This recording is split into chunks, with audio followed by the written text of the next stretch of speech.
నడిచినా కూర్చున్నా మోకాళ్ళ నొప్పులు వస్తున్నాయా? ప్రాణ పెయిన్ క్లినిక్ లో అధునాతన చికిత్సతో మోకాళ్ళ నొప్పులు తగ్గించుకోండి. హాయ్ హలో నమస్తే వెల్కమ్ టు మనం టీవీ. నేను దుర్గా. ఆంధ్రప్రదేశ్లో కాంగ్రెస్ పార్టీ బాధ్యతల్ని షర్మిల గారు చేపట్టినప్పటి నుంచి రోజుకొక కామెంట్ చేయడం జరుగుతుంది. దానికి రీకామెంట్స్ వైసీపీ నుంచి రావడం జరుగుతుంది. అయితే తాజాగా జగన్ వల్లే కుటుంబం విడిపోయింది అని షర్మిల గారు ప్రకటించారు. అయితే షర్మిల గారు ఇచ్చాపురం నుంచి ఇడుపులపాయ వరకు యాత్ర చేస్తున్నారు. అందరూ అనుకుంటున్నట్టుగానే ఏమైనా కొత్త కామెంట్స్ చేయబోతున్నారా? వైఎస్ వివేకానంద రెడ్డి గారి హత్య గురించి ఇక్కడ మాట్లాడబోతున్నారా అనే విషయాల నుంచి వివరించడానికి మనతో ఉన్నారు సీనియర్ అనలిస్ట్ అంకమరావు గారు. ఇప్పుడు ఆయన అడిగి వివరాలు తెలుసుకుందాం. నమస్తే సార్. నమస్తే. ఇప్పుడు మనకు తెలిసిందే, షర్మిల గారు మొన్ననే చెప్పారు, జగన్ గారి వల్లే కేవలం కుటుంబంలో విభేదాలు వచ్చాయి, నువ్వే కారణం అన్నయ్య అని ఆవిడ చెప్పడం జరిగింది. అయితే ఇప్పుడు ఈ యాత్ర స్పెషల్ ఏంటంటే అందరూ ఇచ్చాపురం టు ఇడుపులపై చేస్తే అక్కడ సంచలనంగా ఏమైనా ఆమె కామెంట్ చేసే అవకాశం ఉందా? వైఎస్ వివేకానంద రెడ్డి గారి హత్య గురించి ఏమైనా మాట్లాడబోతున్నారంటారా? నిస్సందేహంగా ఇప్పటికే సిబిఐ వాళ్ళ దగ్గర చాలా సమాచారం ఉంది. ప్రజలకి అర్థమైపోయింది ఎవరు దీనికి కారకులు, దీనివల్ల లబ్ధి ఎవరికి చేకూరింది, ఎవరికి అవసరం అనేది చాలా స్పష్టంగా అర్థమైపోయింది. ఆనాడు ఉన్నటువంటి ప్రభుత్వాన్ని తొలగించడం కోసం తిరిగి వీళ్ళు అధికారంలో రావడం కోసం వాళ్ళు నారాసుర రక్త చరిత్ర అని చెప్పని జరిగిన దానికి కూడా వాళ్ళు ఏ విధంగా చిత్రీకరించారు, దానికి ఎంతో కొంత ప్రజలు ఆ ప్రాంతం వాళ్ళు నమ్మకపోయినా మిగిలిన ప్రాంతం వాళ్ళందరూ నమ్మటం కూడా జరిగింది. కాబట్టి ప్రభుత్వం అధికారం కోల్పోయింది. దాంట్లో ఒక భాగం ఈ వైఎస్ఆర్సీపీ పార్టీ వాళ్ళు ఇన్ని అత్యధిక స్థానాలు వచ్చేసి రావడం అనేది రాయలసీమలో అన్ని ప్రాంతాల్లో వచ్చింది వాళ్ళకి, ఒక రాయలసీమనే కాకుండా మరి అన్ని చోట్ల కూడా ఆధిక్యత రావడానికి కానీ ప్రజలు ఆ పార్టీని గెలిపించడానికి కానీ రెండు కారణాలు బాగా ఉపయోగపడ్డాయి. ఒకటి వివేకానంద రెడ్డి గారి హత్యదంతం, రెండవది అతను జనపల్లి శ్రీనివాస్ అనే వ్యక్తిని ఇంటి పేరు కోడికత్తిగా చేసి పారేసి ఆయన పాపం 5 సంవత్సరాల పై చిలుకు ఇప్పుడు కారాగారంలోనే మగ్గిపోతూ ఉన్నాడు. అట్లాగే వాళ్ళు చెప్పినటువంటి అబద్ధాలు వాటన్నిటి కూడా ప్రజలు బలంగా నమ్మారు, వాళ్ళకి అవకాశం కలుగజేశారు. నిజమే కావచ్చు, ఆ రోజు కేంద్ర ప్రభుత్వమే చేసింది మా నాన్నగారి హత్య అంటే ఆయన హత్య గావించబడ్డాడు, అది ప్రమాదం కాదు హత్య అని చెప్పని దానికి రిలయన్స్ సంస్థ కేంద్ర పెద్దల సహకారంతో జరిగిందని చెప్పని ఆ రోజు ప్రజలు నమ్మించారు. నమ్మించబట్టే కాంగ్రెస్ పార్టీని కాదని జగన్మోహన్ రెడ్డి గారి మాటలు నమ్మి రాజశేఖర రెడ్డి గారి చనిపోవడానికి వాళ్లే కారణం అని చెప్పని నమ్మారు. మరి ఈయన అధికారంలోకి వచ్చిన తర్వాత అదే రిలయన్స్ సంస్థ అధినేత ముఖేష్ అంబానీ గారిని వారి కుటుంబ సభ్యుల్ని సాధారణంగా ఆహ్వానించడం, మరి వారికి విందు ఏర్పాటు చేయటం, అలాగే వాళ్ళ మనిషి అయినటువంటి పరిమళ నత్వాని గారికి రాజ్యసభ ఇవ్వటం కూడా చూస్తూ ఉంటారు. ముక్కు నీలేసుకున్నారు జనాలు. అంటే రాజకీయ అవసరాల కోసం వీళ్ళు ఏమైనా అబద్ధాలు చెబుతారు, ఏమైనా చేయగలరు వీళ్ళు అని చెప్పని ఒక నిర్ణయాన్ని అంతకుముందు వరకు మాట తప్పడం మడమ తిప్పడం అనే ఆలోచనలో ఉన్నవాళ్ళు కూడా ఇవన్నీ అధికారం కోసమే తప్ప మన కోసం అయితే కాదు, ముఖ్యమంత్రి పదవి అనేది ఆయనకు మాత్రమే అవసరం, రాష్ట్ర ప్రయోజనాల గురించి కాదు అనేది నిర్ణయానికి వాళ్ళు వచ్చారు. ఈ వచ్చిన సందర్భంలో ఇప్పుడు జరుగుతున్న పరిణామాలు, సిబిఐ వాళ్ళ యొక్క విచారణకు సంబంధించి జరుగుతున్న పరిణామాలు, మరి వాళ్ళు కొంతమందిని అదుపులో తీసుకోవటం, వాళ్ళ విచారణ సందర్భంగా ఇంకొంతమందిని అదుపులో తీసుకోవాలని న్యాయస్థానం ఆశ్రయించటం, మరి కొంతమందిని తీసుకుంటున్నామని చెప్పని అవినాష్ రెడ్డి గారికి సంబంధించిన దాన్ని కూడా వాళ్ళు ప్రయత్నం చేసినప్పుడు ఎంత డ్రామా జరిగిందో ప్రజలందరూ గమనిస్తూనే ఉన్నారు. అవన్నీ చూసిన తర్వాత సిబిఐ వాళ్ళు కేంద్ర ప్రభుత్వం ఆధీనంలో ఉందా, వైఎస్ఆర్సీపీ పార్టీ జగన్మోహన్ రెడ్డి గారి ఆధీనంలో ఉందని ధర్మ సందేహం కూడా ఈరోజు ప్రజలందరికీ కలుగుతూ ఉంది.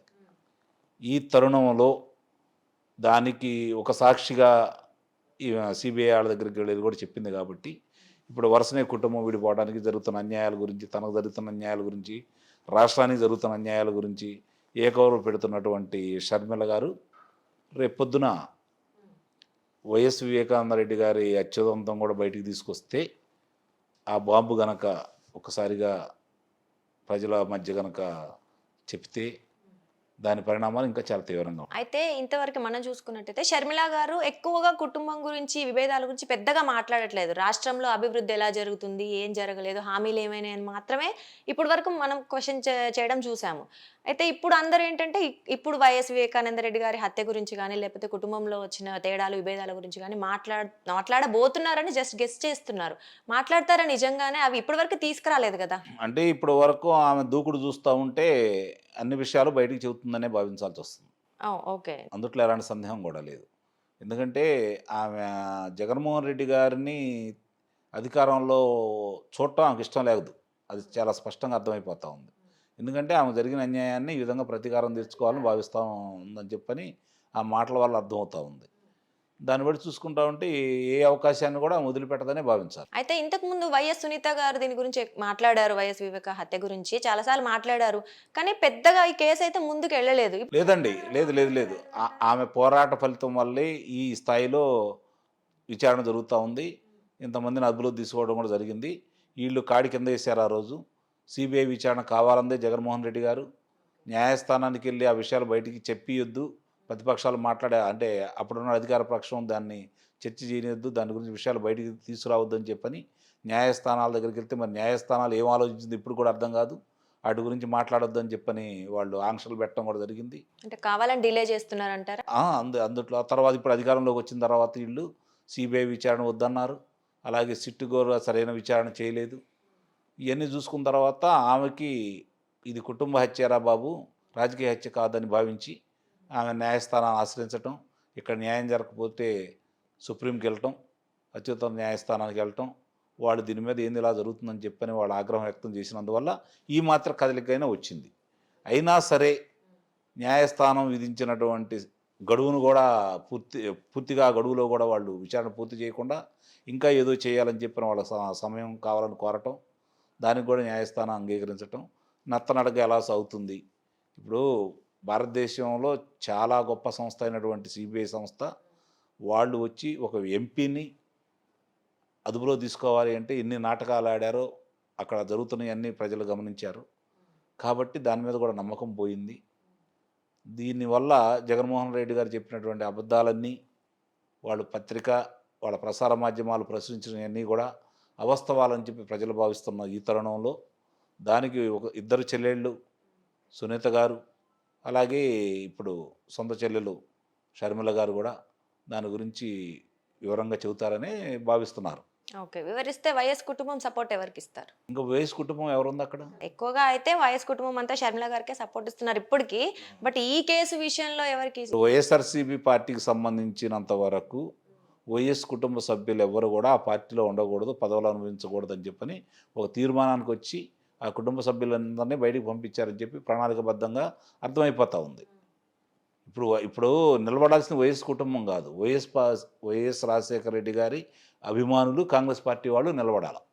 కాంగ్రెస్ పార్టీ అభిమానులు నిజంగా వాళ్ళు కాంగ్రెస్ పార్టీ అభిమానులు, వైఎస్ రాజశేఖర రెడ్డి గారి అభిమానులు అయ్యి ఉంటే వైఎస్ రాజశేఖర రెడ్డి గారి తమ్ముడికి జరిగినటువంటి ఘోరమైనటువంటి ఆ హత్యాకాండకు సంబంధించి వాళ్ళు ఎవరు చేశారో వాళ్ళకి అర్థమైపోతే ఆ చేసిన వాళ్ళకి వాళ్ళ దగ్గర ఉన్నటువంటి ఆయుధమైనటువంటి ఆయుధంతో శిక్ష వేస్తే న్యాయం చేసినట్టు ఇది.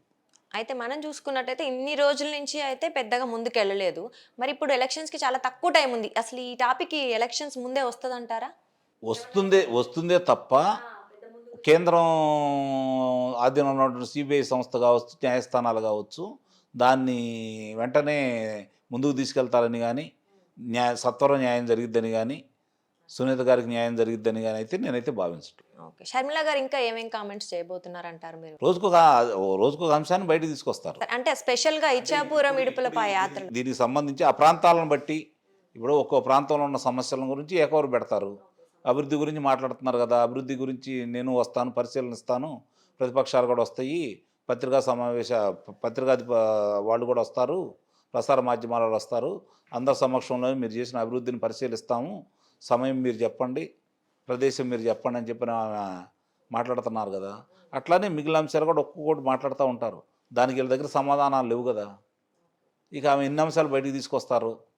ఇప్పుడు ఒకేపున ఆమె మాట్లాడుతుంది, ఒకేపున అన్న మాట్లాడతారు, బేరీజ్ వేసుకుంటారు కదా జనం కూడా. ఓకే అండి, ఓకే అంకమరావు గారు. మొత్తానికి షర్మిల గారు అయితే వైసీపీని టార్గెట్ గట్టిగానే చేశారు, ముందుకైతే దూసుకెళ్తున్నారు. ఏం జరగబోతుంది, ఎలా పరిస్థితులు మారబోతున్నాయి అనేది మనం వెయిట్ చేసి చూద్దాం. Thank you.